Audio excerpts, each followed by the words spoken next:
1 dan PIK 2. Negara dalam negara atau lepas seperti Singapura dari Malaysia. Guys, tahu nggak? Ada pola aneh di PIK 1 dan PIK 2 yang mirip banget sama Singapura sebelum lepas dari Malaysia. Bisa jadi ini bakal jadi negara. Dalam negara, dulu Malaysia nggak nyangka Singapura bakal lepas. Mereka pikir cuma pusat ekonomi biasa. Tapi lihat sekarang, negara kecil itu malah lebih maju dari Malaysia sendiri. Fakta yang mengejutkan, Singapura dulu bagian dari Malaysia sebelum akhirnya lepas tahun 1960. 5. Penyebab utamanya adalah ketimpangan ekonomi, konflik politik, dan dominasi modal asing. Sekarang lihat PIK, kota elit di atas tanah reklamasi, dikuasai oleh segelintir orang kaya.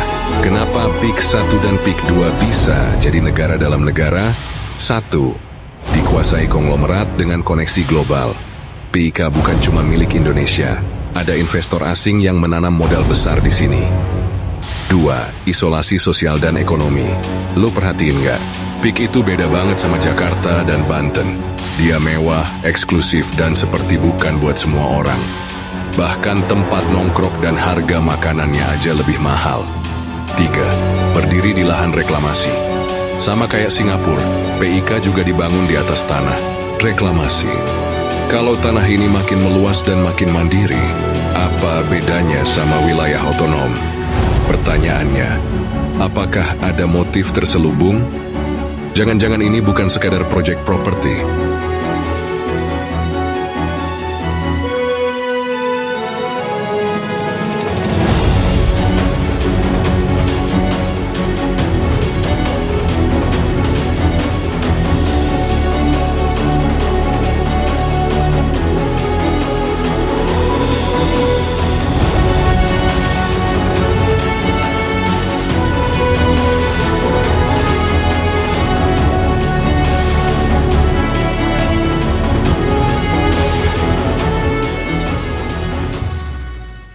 Ada utusan Tuhan yang Maha Esa datanglah ke Kakang Togog mengatakan bahwasanya, oh, kamu itu bertapa kok tidak jujur begitu, atau dengan kata lain itu membohongi, kata kasarnya.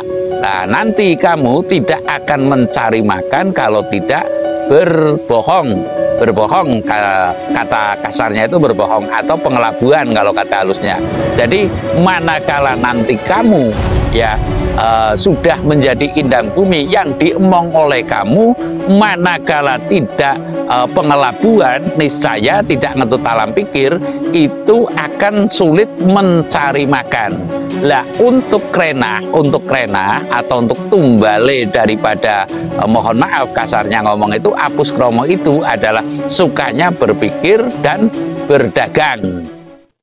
Ngitung paweling kaki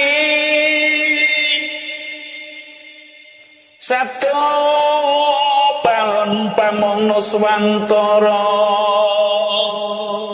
Tapi ulo salam yo atu bagyo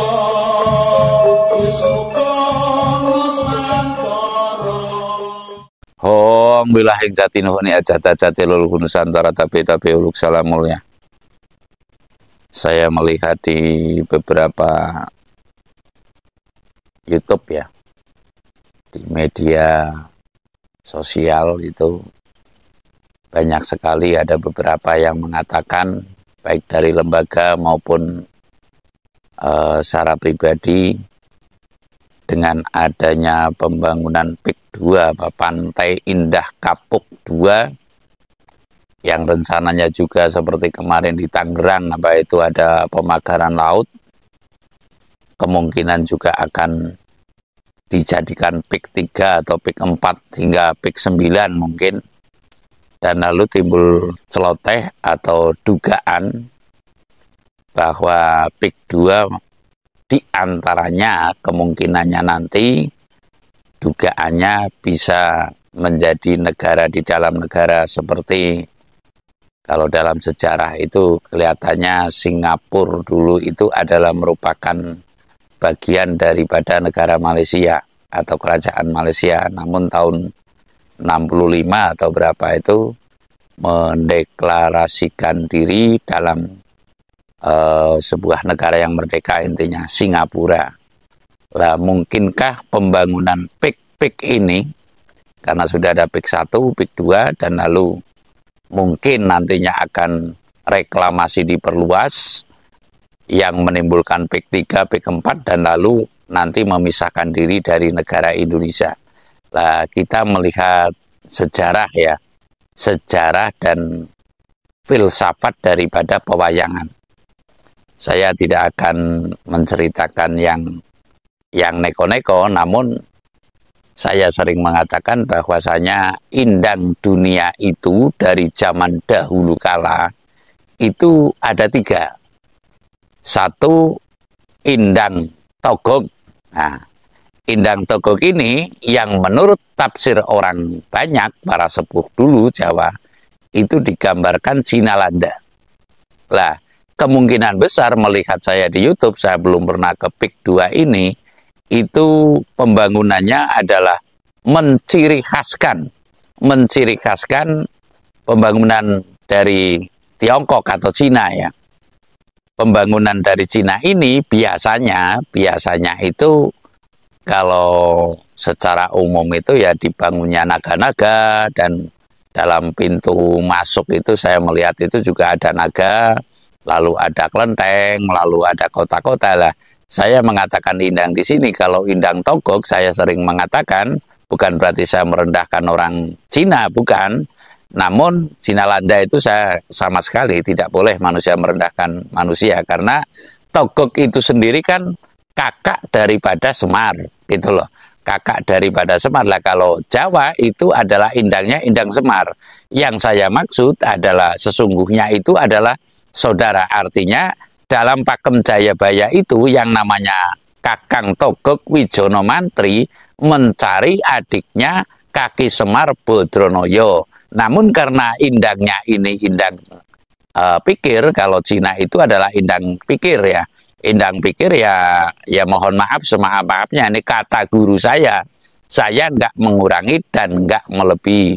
Kata guru saya, yang namanya indang togog dulu itu atau Dewa Antogo ya, itu tapanya ketika diuji diturunkan ke bumi, konon ceritanya ketiganya ini adalah Kakang Togog ya, terus Semar Bodronoyo, ini anaknya Sang Hyang Tunggal, yang satu adalah Sang Hyang Manikmoyo atau Bedara Guru. Lah, ketika diturunkan di bumi sebelum diposisikan menjadi indang di dunia ini, konon itu disuruh bertapa dulu. Lah, Kakang Togog Wijono Mantri itu, mohon maaf semaaf-maafnya, itu membuat patung dan lalu ditempatkan di Benda Growong, patung yang mirip sekali dengan gambar atau dirinya. Dan lalu di Benda Growong itu ya, konon ceritanya, ini bolehlah dongeng atau tur ngaeng ya, dikatakan demikian juga boleh, masak sehingga mohon maaf kelihatannya tapa seperti patung, tapi di dalamnya Kaki Togog ini memasak, sehingga ya makanlah. Maka dari itu konon ada utusan Tuhan yang Maha Esa datanglah ke Kakang Togog mengatakan bahwasanya, oh kamu itu bertapa kok tidak jujur begitu, atau dengan kata lain itu membohongi, kata kasarnya. Nah, nanti kamu tidak akan mencari makan kalau tidak berbohong. Berbohong, kata kasarnya itu berbohong, atau pengelabuan kalau kata halusnya. Jadi manakala nanti kamu ya sudah menjadi indang bumi yang diemong oleh kamu, manakala tidak pengelabuan, niscaya tidak ngetut alam pikir, itu akan sulit mencari makan. Lah, untuk krenah atau untuk tumbale daripada mohon maaf kasarnya ngomong itu, apus kromo itu adalah sukanya berpikir dan berdagang.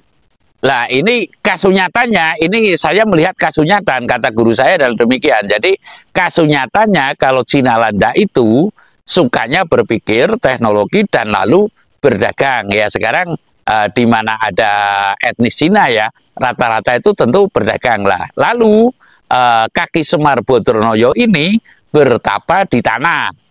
Maka kenalah sabda, artinya kena sabda utusan Tuhan ini, kelak nanti karena kamu gelantang gelinting di bumi ya, sehingga kamu itu ulah roso. Ulah roso ini cakepannya atau jodohnya manakala kamu tidak mengolah tanah, niscaya kamu akan kesulitan dalam mencari makan. Artinya Nusantara ini indangnya adalah indang Semar Bodronoyo atau Kaki Semar Bodronoyo ini atau Sang Hyang Ismoyo. Lah, sehingga manakala Nusantara ini tidak mau ngetut alam rasa dan mengolah tanah, niscaya juga akan kesulitan mencari makan. Dan lalu kalau indang Betara Guru ya, ini adalah indang kekarepan, atau ya kekarepan ya sama juga kalau nafsu berlebihan ya, keinginan yang berlebihan. Keinginan yang berlebihan itu tapanya dulu konon ceritanya kalau siang itu tidak makan, tapi kalau malam makan sekenyang-kenyangnya dan hanya menyebut nama Tuhan Yang Maha Esa. Maka utusan Tuhan datang, kelak kalau kamu ya menjadi indang di bumi ini, maka kamu tidak akan bisa lancar dalam mencari makan manakala tidak menyebut nama Tuhan lah, atau ya menyebut nama Tuhan. Saya nggak mengatakan Allah ya, menyebut nama Tuhan Yang Maha Esa. Jadi sukanya menyebut nama Tuhan, dan lalu mohon maaf tidak akan bisa makan manakala tidak menjual nama Tuhan lah, cara kasarnya seperti itulah. Itu diperang sendiri, artinya sekarang saya mengatakan bahwasanya mungkin kelompok yang suka menyebut nama Tuhan tapi harus makan itu kelompok yang mana? Kalau Cina itu jelas tentunya adalah berdagang. Mungkin apa kelompok Timur Tengah sana atau apa itu kan jelas yang menyebut nama Tuhan tapi mesti terhormat dan lalu bisa makan, itu kelompok yang mana lah. Inilah indang bumi inilah. Lalu saya akan mengatakan yang bahwasanya sesungguhnya Pik 2 ini adalah kakak mencari adik. Ya, kakak mencari adik ya, Kakang Togog mencari Kaki Semar. Dan lalu di situ juga sungguhnya adalah semua orang di muka bumi ini kan bingung. Yang asli-aslinya itu adalah demikian.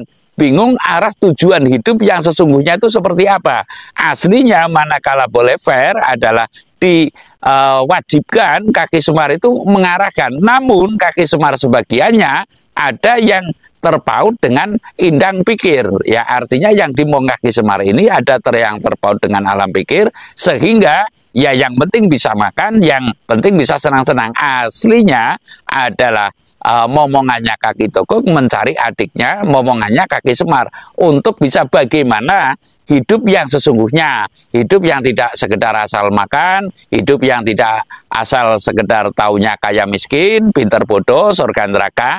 Ini aslinya adalah mencari jati diri. Dan lalu mohon maaf, indang Betara Guru pun juga demikian. Aslinya adalah dalam kebingungan yang nyata, sehingga mohon maaf semaaf-maafnya di sini sebenarnya mencari kakaknya. Artinya Kaki Togog ini yang barep ya, lalu Kaki Semar ini yang tengah, dan adik guru Betara Guru ini adalah adiknya Kaki Semar. Lah manakala bersatu sungguhnya yang wajib mengarahkan ini adalah Kaki Semar. Namun untuk saat ini niscaya pakemnya Kaki Semar ini sedang belum duduk lagi pada porsinya sebagai Sang Pamong Nusantara, sehingga mohon maaf kekacauan, kegalauan dan asas praduga tidak bersalah atau menduga-duga ini cukup santer, cukup banter. Namun saya akan secara filosofis dalam pewayangan yang namanya Kaki Togog Mamembo Warno. Ya, Mamembo Warno jadi Begawan Suryo Ndadari. Ya, Begawan Suryo Ndadari ini adalah Togog punya kesaktian yang luar biasa, lalu akan membunuh Pendawa dan membunuh Kaki Semar. Namun kasunyatanya ketika Kaki Semar muncul ya menjadi Begawan Cahyo Ndadari, kesaktiannya Kakang Togog juga tidak ada apa-apanya. Lalu demikian pula Betara Guru ketika turun ke bumi dan lalu Mamembo Warno jadi sosok pendeta ketika di bumi setelah ketemu Semar juga tidak ada apa-apanya lah. pentingnya yang saya maksud adalah bagaimana kita mengenali Sang Pamong Nusantara ini untuk bisa ngomong kembali di bumi Nusantara, sehingga niscaya kewibawaan atau bangsa-bangsa asing ini tidak sembrono terhadap bumi Indonesia. Saya rasa demikian. Terima kasih.